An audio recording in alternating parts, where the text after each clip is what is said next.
Hi, this is Dennis with Second Chance Tackle, and we have the opportunity today to work on another history lesson.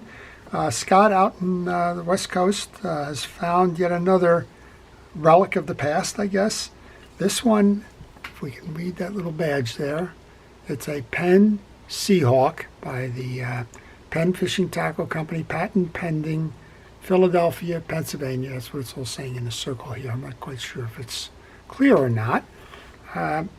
He had asked me if it's pre-war. Well, I did a little bit of research on this, and the reel was introduced. I saw a price list on Orca in 1934 that had this model in there. It was selling for $2.75. I think this is a wooden handle. It's got a beautiful burl to it. I don't think they were doing plastic yet. And for the most part, it's original. It has this little cross-hatched clicker. That is an indication of when it was made. Not exactly sure. It has a replaced side bearing on it. That's not the period correct side bearing on it, but when Scott purchased the reel, it did not have that. That part was missing. And it also has a etched side plate. This one shows a cutter ship with two sails or two masts out in the background, a long fishing pier, and a lighthouse in it. So if anybody knows a little bit more about the dating of this reel, please let us know. The reel is a direct drive reel. You'll notice it does not have a star adjuster on it. That means it does not have an anti-reverse either. So you're going to reel in the fish this way. You're going to control the release of line this way. And sometimes you'll find a thumb guard on the back here made of leather. You could also control the line out situation by holding your thumb tight to the spool. So we're going to take this apart. We'll show you how it was made. It's a rather simple reel. It's nice that it has survived. Usually when you find these, you're going to see that there's chips along the edges of these side plates. That's because they hit things. They hit pier railings. They hit the gun walls on boats. They get dropped. And it's only a Bakelite or a plastic kind of a finish. So that's usually disappointing. This has been cleaned, and so we'll continue to clean it. Some people like it with the original patina, but I guess somewhere along the line it got cleaned. Nothing wrong with that. There's nothing wrong when you're working on an older reel to keep it maintained, change the oils, change the drag washers, things like that. That's expected as part of a reel, so you don't necessarily need something to say, okay, that's the condition of this reel, but it was ruined because you maintained the reel. That's not the case. But things, if you were a pure collector, things that would matter, you would want to get the period correct, bushing, for example, and probably would want to leave it in its original condition. Well, we're going to take off the exterior pieces. As we do, I want to encourage you to subscribe to my channel. If you do subscribe to my channel, please use that notification button. That way it'll tell you when I'm posting new videos. And I work on all kinds of reels. This one happens to be a vintage, near collectible reel. But I'll work on spinning reels, low profile bait casters, round bait casters, and just about everything that's out there manufactured. Yesterday we did a reel on a lever drag reel from Okuma. So now this one is a little difficult.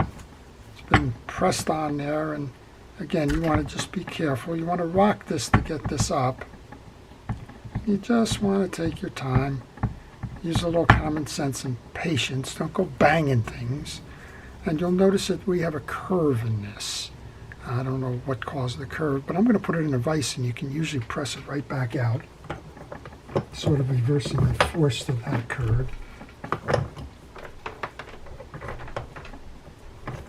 I have a vise on my bench, just off camera, and you can see that we got rid of most of that. And there's a technique out there. I don't have it with me, but if you take a hammer and issue a sharp blow right to the center there on a flat piece of metal, that will also help to straighten this out. All right, well, I use steel wool and a metal polish for cleaning purposes when it's something like this. There's a little bit of greening going on here. I suspect that's probably what was used on the inside of this reel, on the spool. And that's usually a good indication that the reel was taken apart, because the spool is a little difficult to clean. But then I always question because, well, the back of the handle wasn't touched, so I don't know if they used a chemical cleaner on that or what they may have done. The interesting thing is that the outside of the bars are cleaned, but not the insides. You can see that there's still some residual leftover corrosion there. So my guess is maybe it was some kind of a don't remove the spool activity, because you certainly can get to those pieces once the spool is out. I'm going to remove the 6 side plate screws. Those are holding this on. So this is a Sea Hawk. I have a pre-war that's a Bayside. There were a couple of others made before they started numbering them. And actually Scott tells me he's going to be sending me one near term that's a Long Beach patent pending before they numbered the Long Beach. And we'll see. But there is a certain group of folks out there that do collect the pre-war Penn fishing reels. And there's also a fellow on the Orca website who is a specialist. I think he wrote a book on the pre-war Penns. So if you're interested in a little bit more of the history of the Penn Fishing Company and or these reels, you can go visit the Orca site. I do recommend that you subscribe to that site. And if you do, well, I think you'll find it interesting, all of the materials and things that are available to you. I just got asked the other day about a compact reel I had never even heard of before. And they couldn't find the schematic. Well, sure enough, it was on the Orca website. Very interesting. All right, I'm going to just do what the other fellow didn't do and try and get rid of a little bit of that greening on those inside posts. And this is why I said whatever work they did, they probably did it with the spool attached, because you can see the greening for the most part is coming off. And it's obvious that they didn't take the side plate off because, well, wherever their cleaner was able to reach is what they got there. And it's hard to reach up against that side plate, so one assumes that that's kind of how they cleaned this, and that's okay. It's just a light buffing anyway. That 4.0 steel wool, which is the least coarse of the steel wools, is good for polishing. All right, we're going to just kind of leave it at that. Maybe we can just run a little bit on that reel seat. While I do that, I want to encourage you to ask questions. If you have a question on this reel or any reel, maybe you're working on one and you're stuck, if I can help you get unstuck, go ahead and leave that question. And I'll do my best to give you an answer. And if I don't know the answer, well, just like we were saying here about those pre-war Penn fishing reels, I might not know the answer, but maybe I know where to point you where you can continue your research and maybe get your answer. All right, I'm going to put a little bit of grease into the side bearing there. Again, that was missing when Scott sent the reel. The spool is pretty clean. I'll just wipe out a little bit on this side here. That just looks like some residual tarnish. And yeah, I would guess they probably cleaned it in place because there's a little bit on the rim here that didn't get done.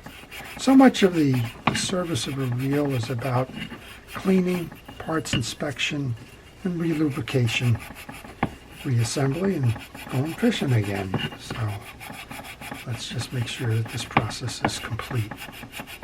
All right, we got off what we could there. I'm a fan kind of patina.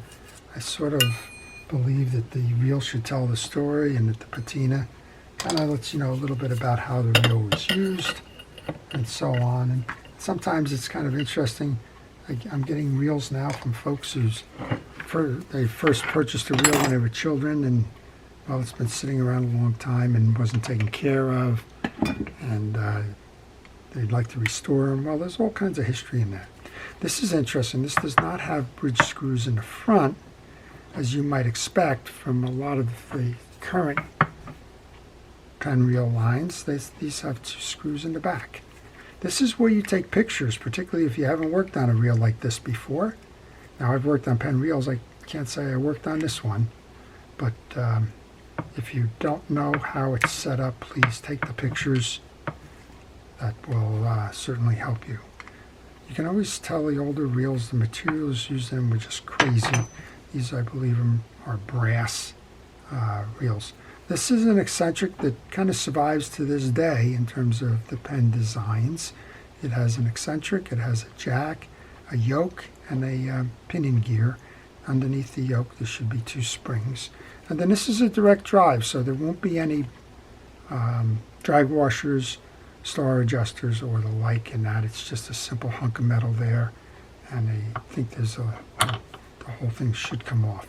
All right, let's just go ahead and take these 2 out. Interestingly enough, these are not held on by external screws. They're held on by internal posts, and these are the 2 washers that go along with that, or springs that go along with that. I'm going to put those into a parts tray so I don't lose them. They're easy enough to knock off the desk, and they're hard enough to find when you do that you want to leave that as it is. I'm going to use a penetrating oil now as a cleaner to break up some of that years old grease. I'm going to wipe it down with a paper towel. That usually enables me to get most. Where there's tough spots where you can't reach with a paper towel, I'd like to use cotton swabs. In this case, I can probably say Q-tip because I actually believe it is a Q-tip. But of course, Q-tip is a brand and cotton swab is the product. It's like that old Kleenex versus tissues kind of discussion. Regardless of what you use, I do find that this is a convenient way to get into those little places, and it certainly helps in the maintenance of the reel. I take a little bit of grease onto that side bearing there. I'm going to clean the yoke now. This is called a yoke because, well, it looks like a yoke for oxen. It has the shoulders and the like that they're on your pinion gear. You want to clean that out. I'm going to use a metal brush for that.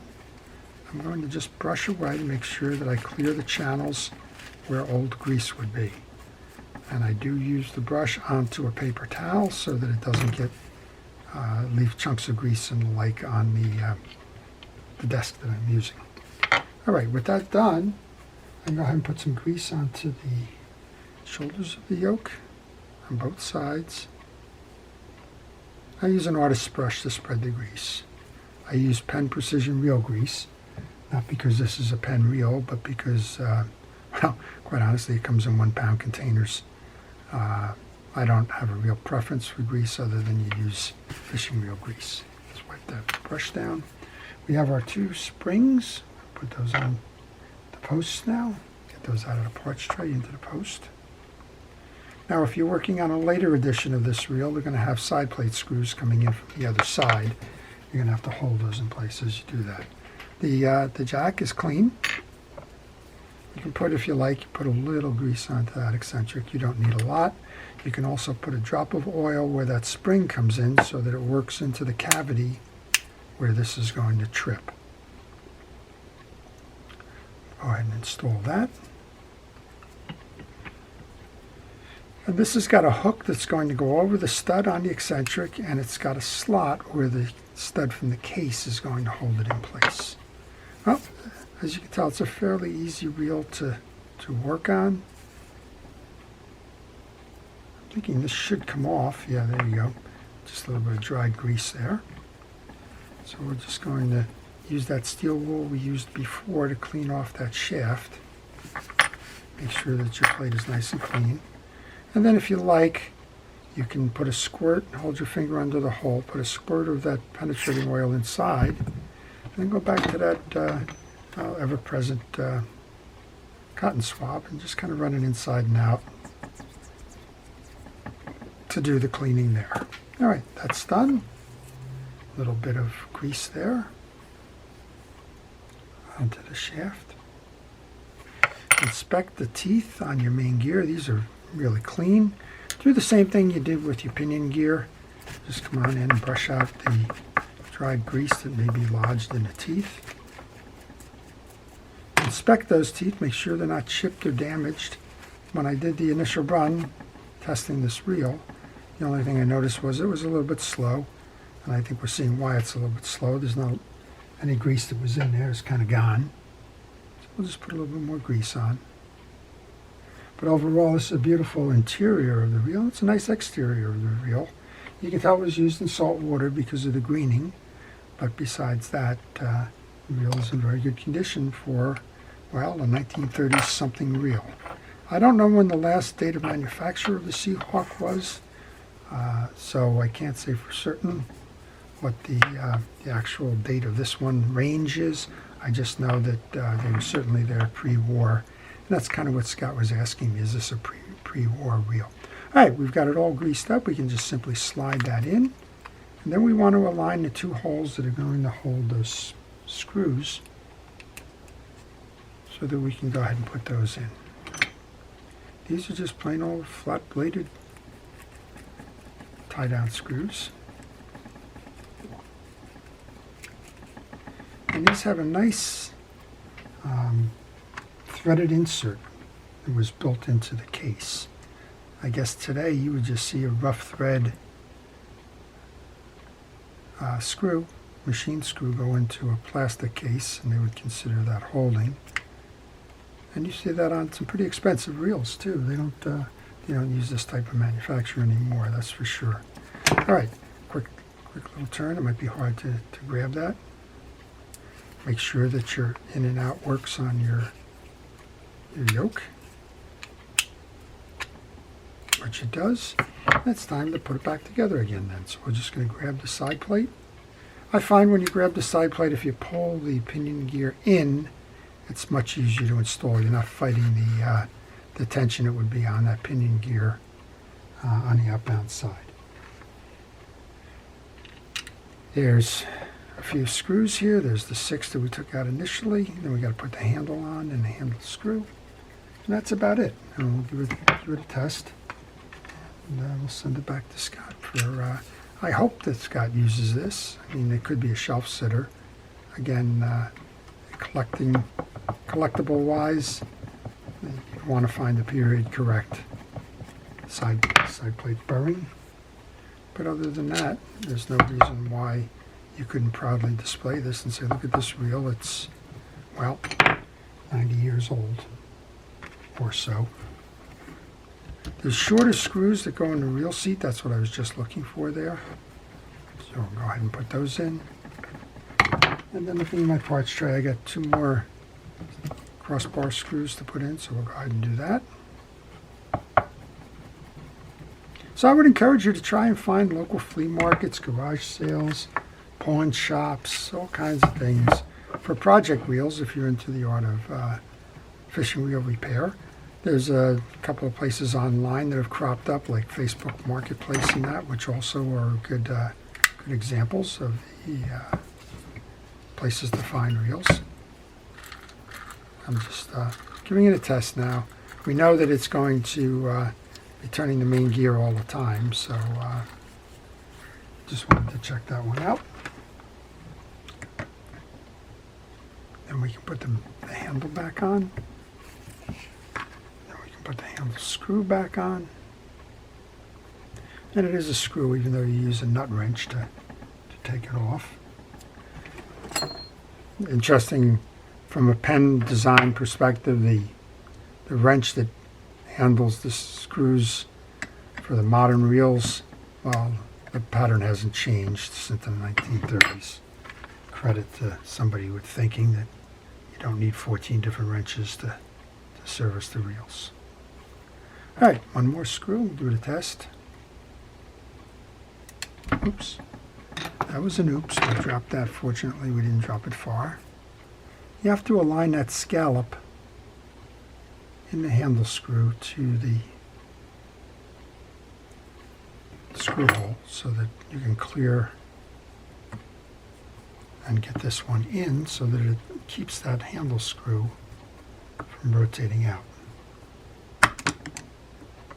Well, there is an oil port here on that handle that also looks like it's been beat up a little bit. I'm going to see, yep, we can get it in there. All right. So we were able to use an oiler to even get a little bit of oil into that. Well, here you go then. You're in free spool now. And look at it spin.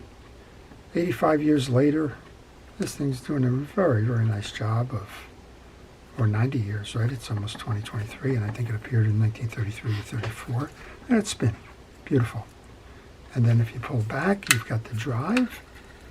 And this is a whole lot quieter than when Scott gave it to me. Now, understand, Scott also gave it to me missing the side plate bearing. So that's it. That is your Penn Sea Hawk. It's an early pre-World War II fishing reel. And boy, is it a nice example of good engineering. I hope you've all enjoyed that. To our first responders, the essential personnel, thank you for everything it is that you do. To all, I wish you great fishing.